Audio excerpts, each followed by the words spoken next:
हरे कृष्णा।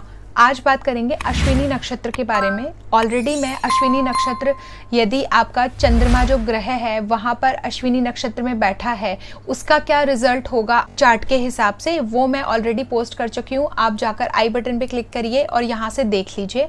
आज बात करेंगे सभी जो 9 ग्रह है वो यदि आपके कुंडली में अश्विनी नक्षत्र में बैठे हैं तो उनका परिणाम आपकी कुंडली में क्या हो सकता है, वो हम इस वीडियो में जानने का प्रयास करेंगे। तो अश्विनी नक्षत्र के बारे में ऑलरेडी मैंने आप लोगों को बताया। अश्विनी नक्षत्र मेष राशि के अंडर में आता है और इसके जो देवता है वो है यहाँ पर अश्विनी कुमार, और ये जो नक्षत्र है वो देवगण के अंदर आता है। अश्विनी नक्षत्र में जो योनि होती है वो अश्व योनि होती है। अश्विनी नक्षत्र के जो आधिपत्य में हमारा शरीर का अंग आता है वो सिर और मस्तिष्क आता है, यानी कि हमारा शरीर ना विभक्त किया गया है नक्षत्रों के आधार पर। तो अश्विनी नक्षत्र में यदि मेडिकल एस्ट्रोलॉजी की बात की जाती है तो हमारा सिर और हमारा जो मस्तिष्क है वो अश्विनी नक्षत्र में आता है। यहाँ पर जो आप देखेंगे इसके दशानाथ हैं वो केतु हैं और ये 7 वर्ष की इसकी दशा होती है। तो ये इस तरीके से हम लोग डिफाइन करते हैं। और 13 से 20 मिनट जो है इसका कला है, इसका जो मतलब जो नक्षत्र का एक आप समझ लीजिए डिग्री होती है वो इसकी इतनी होती है। और ये जो नक्षत्र है इसके 4 चरण है, तो सभी नक्षत्रों के 4-4 चरण होते हैं। ये चारों चरण मेष राशि के अंडर में आते हैं। तो मेष राशि को जो रूल करते हैं वो मंगल रूल करते हैं। तो इनके पास में मंगल की भी एनर्जी है, केतु की भी एनर्जी है। इस तरीके से हम लोग आगे नक्षत्रों को समझते हैं। जब भी आप लोगों के सामने बात की जाएगी अश्विनी नक्षत्र में बेसिकली क्या समझते हैं आप अश्विनी नक्षत्र से, तो आपको सबसे पहले माइंड में एक घोड़ा जो है उसकी इमेज आनी चाहिए। वहाँ से आप ये चीज़ निकाल सकते हैं, जोशीले हैं ये लोग, फुर्तीले हैं और इनमें एनर्जी लेवल जो है वो बहुत ज़्यादा हाई होगा। आप गुस्सा भी यहाँ से काउंट कर सकते हैं इन लोगों का। और आप यहाँ से देखेंगे कि इन लोगों को क्विक, जैसे कोई भी चीज़ आप बताएंगे ये फटाफट से उस काम को करने में जोश दिखाते हैं, यानी जोशीले बहुत होते हैं, निडर भी होते हैं साथ साथ में। तो ये सारी जो चीजें हैं वो अश्विनी नक्षत्र के अंडर में आती है।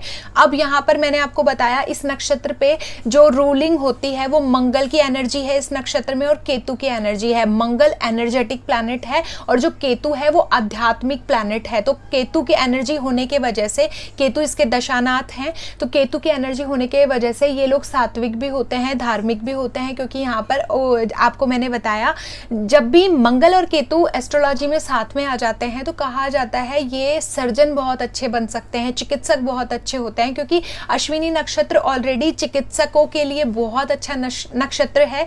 डॉक्टर्स बहुत अच्छे इस नक्षत्र में बनते हैं और इस नक्षत्र को ऑलरेडी एक आप समझ लीजिए गॉड गिफ्ट है चिकित्सक या मतलब डॉक्टर बनने का। तो अब समझते हैं सूर्य ग्रह का जो रिजल्ट है, यदि सूर्य आपका अश्विनी नक्षत्र में आके बैठ गया है तो इसका हम क्या क्या परिणाम कह सकते हैं, कैसे समझ सकते हैं। अब यदि सूर्य आपका अश्विनी नक्षत्र में आके बैठा है तो अब आप देखेंगे सूर्य की एनर्जी वहां पर है, मंगल की एनर्जी वहां पर है, केतु की एनर्जी वहां पर है। ये सभी तीनों मिलाकर सूर्य अपने आप में सरकार यानी कि गवर्नमेंट का कारक है। तो यदि आप इस नक्षत्र, सूर्य आपका अश्विनी नक्षत्र में है और आप गवर्नमेंट से जुड़े हैं, गवर्नमेंट जॉब आपकी है, तो आप देखेंगे आपको काफी लाभ वहां से देखने को मिलता है। ऐसे लोग दिखने में भी सुंदर होते हैं, आकर्षक होते हैं, क्योंकि सूर्य का तेज होगा, मंगल की एनर्जी जो है वहां पर होगी और नॉलेज के मतलब ये लोगों के पास में नॉलेज भी काफी अच्छी होती है। यहाँ पर ये चीज देखने को मिलती है। और अश्विनी नक्षत्र आपको गवर्नमेंट से रिलेटेड जो भी बेनिफिट्स हैं वो बहुत अच्छे अमाउंट में देता है। तो ये बेसिकली गवर्नमेंट से अगर हम लोग लिंक करते हैं तो बहुत ही वहां पर अच्छे परिणाम इसके देखे जा सकते हैं। सूर्य और मंगल की एनर्जी साथ होने की वजह से और केतु की एनर्जी साथ होने की वजह से ऐसे लोग निरोगी भी होंगे, चतुर होंगे, चालाक होंगे माइंड से और निरोगी रहेंगे। और इन लोगों को मतलब इनका माइंड भी बहुत हेल्दी रहेगा, बॉडी भी बहुत हेल्दी देखने को मिलेगी।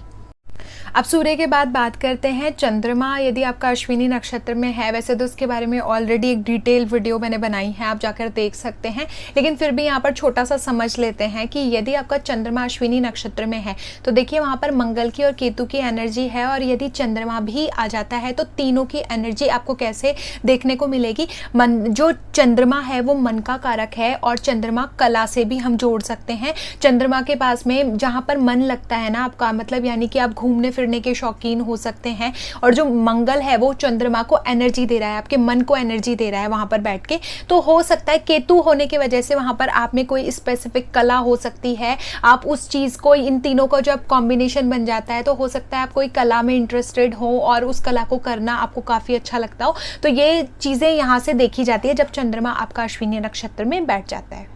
अब बात करते हैं यदि आपका मंगल ग्रह आकर बैठ गया अश्विनी नक्षत्र में, तो आप देखिए यहाँ पर मंगल स्क्वायर हो गया, यानी कि मंगल को 2 बार एनर्जी मिल गई। एक तो दशानाथ की वजह से मिल गई और एक मंगल की खुद की एनर्जी है। तो मंगल स्क्वायर विद केतु है यहाँ पर। और आप देखिए ऐसे लोगों में बहुत ज़्यादा अमाउंट में एनर्जी देखने को मिलेगी, क्योंकि मंगल की एनर्जी यहाँ पर बढ़ गई है अश्विनी नक्षत्र में बैठने की वजह से। और ऐसे लोग आप देखेंगे ऐसी जॉब्स में ज़्यादातर होंगे, या फिर आप जाना चाहते हैं, आप चाहते हैं, अगर आपका मंगल अश्विनी नक्षत्र में बैठा है ना, तो आप ऐसी जॉब्स में जाइए, आपको बहुत अच्छा रिजल्ट्स देखने को मिलेंगे जो कि सिक्योरिटी से रिलेटेड, क्योंकि मंगल एक सिक्योरिटी वाला प्लैनेट है।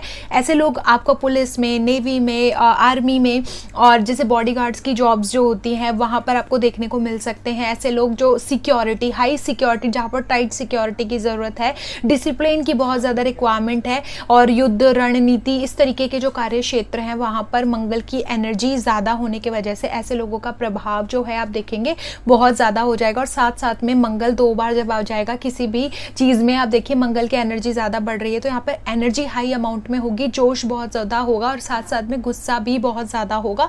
लेकिन साथ साथ में ये आपको शरीर से निरोगी बनाएगा, शरीर आपका हष्ट पुष्ट रह सकता है। तो ये इस तरीके से हम लोग देखते हैं। अब बात करते हैं यदि आपका बुध ग्रह जो है वो आपका अश्विनी नक्षत्र में आके बैठ गया है, तो देखिए जैसे मंगल जो है ना, मंगल क्या कर रहा है, जो भी प्लैनेट के राशि में बैठ रहा है उस ग्रह को एनर्जी दे रहा है। तो यदि मंगल की एनर्जी जब बुध के साथ जुड़ेगी तो आप जान सकते हैं जो बुध है आपकी वाणी का कारक है, आपकी बुद्धि का कारक है, आपके लेखन का कार्य भी जो है वो बुध से देखा जाता है। तो ऐसे लोग अकाउंटेंट हो सकते हैं, ऐसे लोग पोस्ट ऑफिस या बैंक में इस तरीके की जॉब्स कर सकते हैं, और बैंक में जैसे ऑफिसर रैंक की पोस्ट जो होती है वहां पर भी जा सकते हैं। बैंक से रिलेटेड चीज़ों में ये लोग हो सकते हैं। और ऐसे लोगों का आप देखेंगे जो यूजुअली इनका भाग्योदय होता है वो 32 साल के बाद में होता है। और अगर ये जो ग्रह है यानी कि बुध ग्रह जो है उस पर गुरु ग्रह की दृष्टि भी पड़ जाए तो ऐसे लोग 32 साल के बाद में व्यापार में बहुत अच्छी सफलता हासिल करते हैं। तो इस तरीके से हम नक्षत्रों को समझते हैं कि नक्षत्र जो है वो जिस ग्रह के साथ में बैठेगा उसको मंगल और केतु की एनर्जी वहां पर मिल रही है और वो उस तरीके का ही रिजल्ट देगा। तो ये एस्ट्रोलॉजी में यदि हम लोग समझ लेते हैं ना तो बहुत की पॉइंट्स हम लोग जानने लग जाते हैं। अब बात करते हैं यदि आपका गुरु ग्रह जो है वो अश्विनी नक्षत्र में आके बैठ जाएगा तो इसे कैसे समझा जाएगा। तो देखिए गुरु किस चीज़ के कारक हैं, गुरु कारक हैं आपके ज्ञान के, आपकी प्रतिष्ठा के, आपके पद के, आपका जो भी स्पिरिचुअलिटी है, नॉलेज है, जो आध्यात्मिक, उन सभी के कारक जो है वो गुरु हैं। तो यदि आपका अश्विनी नक्षत्र में गुरु बैठा है तो ऐसे लोग पहले तो बहुत ज़्यादा प्रतिष्ठित होंगे, पद प्रतिष्ठित हो सकते हैं। उनकी जो वाणी होती है ना, मतलब जो वो बोलते हैं, आप समझ लीजिए वो ज्ञान की बातें बोलेंगे लोगों को। और ऐसे लोग हो सकता है पंडित हो या कर्मकांडी ब्राह्मण हो या फिर ऐसे हो जो वक्ता होते हैं स्पिरिचुअल चीज़ों में, जो स्पिरिचुअलिटी का ज्ञान लोगों को देते हैं, क्योंकि मंगल गुरु की एनर्जी को बढ़ा रहा है वहाँ पर बैठ के। तो यहाँ पर आप इन चीज़ों को रिलेट कर सकते हैं। और अगर जो गुरु ग्रह है, मंगल और गुरु वैसे भी बहुत अच्छे हैं, फ्रेंडली हैं, तो यहाँ पर रिजल्ट को काफ़ी अच्छा कर देंगे। गुरु के जो गुरु ग्रह हैं वो मंगल के इस नक्षत्र में यहाँ पर आ जाएंगे तो मंगल के साथ में और केतु के साथ में मिलके उस व्यक्ति को आध्यात्मिक बहुत बना सकते हैं, या आध्यात्मिक नॉलेज की तरफ, या उस आध्यात्मिक जो फील्ड्स होती हैं उनमें कार्य करने वाले कार्यकर्ता के रूप में वहां पर लोग उन्हें जान सकते हैं। बहुत प्रतिष्ठित सम्मान वाली पोस्ट पर भी ऐसे लोग जा सकते हैं। अब यदि आपका शुक्र ग्रह जो है वो अश्विनी नक्षत्र में आके बैठ जाएगा तो रिजल्ट्स कैसे होंगे। तो सबसे पहले तो शुक्र को समझिए आप। शुक्र कैसा है, लग्जरी चीज़ों के बारे में बताता है। शुक्र यहाँ पर जो आपका ऑकल्ट साइंस वाला ज्ञान है, यानी कि ज्योतिषी, तंत्र मंत्र, इन चीज़ों को भी शुक्र बताता है। लग्जरी को बताता है, परफ्यूम, जितने भी सजने संवरने की चीज़ें हैं वो उनको शुक्र बताता है। रोमांस को शुक्र बताता है। एस्ट्रोलॉजी में सेक्स की जब बात की जाएगी या फिर इंटीमेसी की जब बात की जाएगी वहाँ पर भी शुक्र को देखा जाता है। तो अगर अगर मंगल और केतु की एनर्जी शुक्र के साथ में आ जाती है तो आप समझ सकते हैं इन सभी चीज़ों में शुक्र की एनर्जी बढ़ जाएगी और आप यहाँ पर पाएंगे ऐसे लोग ज्योतिषी बहुत अच्छे हो सकते हैं, ऐसे लोग कर्मकांडी ब्राह्मण भी हो सकते हैं, क्योंकि शुक्र फिर से यहाँ पर नॉलेज के लिए भी जाना जाता है। शुक्र अगर आपका अश्विनी नक्षत्र में बैठा है तो ऐसे लोगों को ना बहुत ज़्यादा घूमना फिरना, मनमौजी टाइप के होते हैं और ऐसे लोगों को सजना संवरना बहुत ज़्यादा पसंद होगा। हो सकता है रोमांटिक मिजाज के भी बहुत हों और इस तरीके से हम शुक्र की चीज़ें देख सकते हैं। आप अच्छे टीचर हो सकते हैं, अच्छे कलाकार हो सकते हैं, तो जितनी भी शुक्र से आप चीज़ें देख सकते हैं, या फिर आप कोई लग्जरी चीज़ों का व्यापार कर सकते हैं। परफ्यूम्स लगाने के आप शौकीन हो सकते हैं, क्योंकि शुक्र को सबसे ज़्यादा तो परफ्यूम्स के लिए देखा जाता है, स्मेल के लिए देखा जाता है।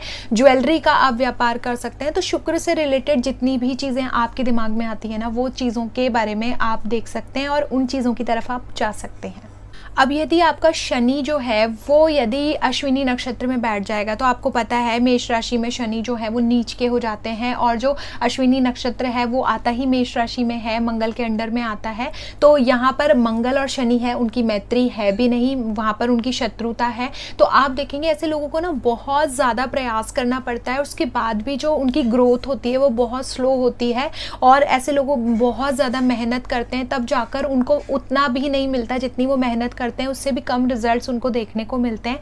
ऐसे लोगों में देखा गया है स्पेशली कि ऐसे लोगों को अपनी संतान से किसी भी कारणवश दूर रहना पड़ सकता है, संतान से विरक्ति भी यहाँ पर देखी जाती है। तो यहाँ पर मंगल और शनि को जब हम लोग कंबाइन करके देखते हैं, मंगल जो कारक हैं वो एनर्जी के हैं, मतलब और जो शनि है यहाँ पर कर्म के हैं। तो ऐसे लोग बहुत ज़्यादा कर्म वाले कार्य करेंगे, जैसे कि कंस्ट्रक्शन करना, खेती करना, मजदूरी वाले काम हो गए जिसमें लेबर बहुत लगती हो, यानी कि किसी भी काम में जहाँ पर बहुत ज़्यादा आपके शरीर से पसीना आता हो। शनि लेबर को भी दर्शाते हैं, तो ऐसी चीज़ों में यदि आप कार्य करेंगे, कंस्ट्रक्शन हो गया, जैसे जहाँ पर बिल्डिंग्स वगैरह बनाई जाती है, इस तरीके के कार्य जो होते हैं वो शनि के अंडर में आते हैं, तो वो आप कर सकते हैं। ट्रांसपोर्ट का काम आप कर सकते हैं। तो ये सभी जो कार्य हैं, मैन्युफैक्चरिंग करना किसी भी चीज़ की, क्योंकि जहाँ पर आपकी मेहनत बहुत लग रही है ना, ऐसे चीज़ों में आपको यहाँ पर रिजल्ट्स देखने को मिल सकते हैं। लेकिन फिर भी यहाँ पर आपको ज़्यादातर संघर्ष ही देखने को मिलेगा, क्योंकि शनि जो है वो अच्छे नक्षत्र में नहीं बैठे हैं। अब जो हमारे स्मोकी प्लैनेट्स रह गए यानी कि राहु और केतु, उनको भी समझ लेते हैं कि ये किस तरीके से रिजल्ट्स देंगे। देखिए, जब भी राहु है वो मेष राशि में आके बैठता है तो यहाँ पे सर्प दोष का निर्माण हो जाता है। और जब भी आपने एस्ट्रोलॉजी अगर थोड़ी बहुत भी जानते होंगे, तो जब भी मंगल और राहु एक साथ बैठते हैं तो कुंडली में अंगारक योग का निर्माण होता है। और ज़्यादातर इस केसेस में ऐसा देखा जाता है कि यहाँ पर आपको सर्जरी भी दे देता है ये, या फिर पेट से रिलेटेड कोई समस्या, कट वाली चीज़, ये सब चीज़ें देखने को हमें मिलती है। तो अगर मंगल इस नक्षत्र में आके आपका राहु जो है वो इस नक्षत्र में आके बैठ गया है, तो आपको रिजल्ट्स कैसे देखने को मिलेंगे? यहाँ पर बहुत ही खराब रिजल्ट्स आपको देखने को मिलेंगे। आपके अपने परिवार में नहीं बनेगी, अपनी जो नौकरी है वहाँ पर आप असफलताएं देख रहे हैं और आपको बहुत ज़्यादा संघर्ष करना पड़ता है। उसके बाद में मतलब रिजल्ट्स जो है वो बहुत वर्स्ट आपको देखने को मिलते हैं। हो सकता है आपकी वाणी में भी कटुता यहाँ पर आ जाए इस नक्षत्र में राहु के होने की वजह से।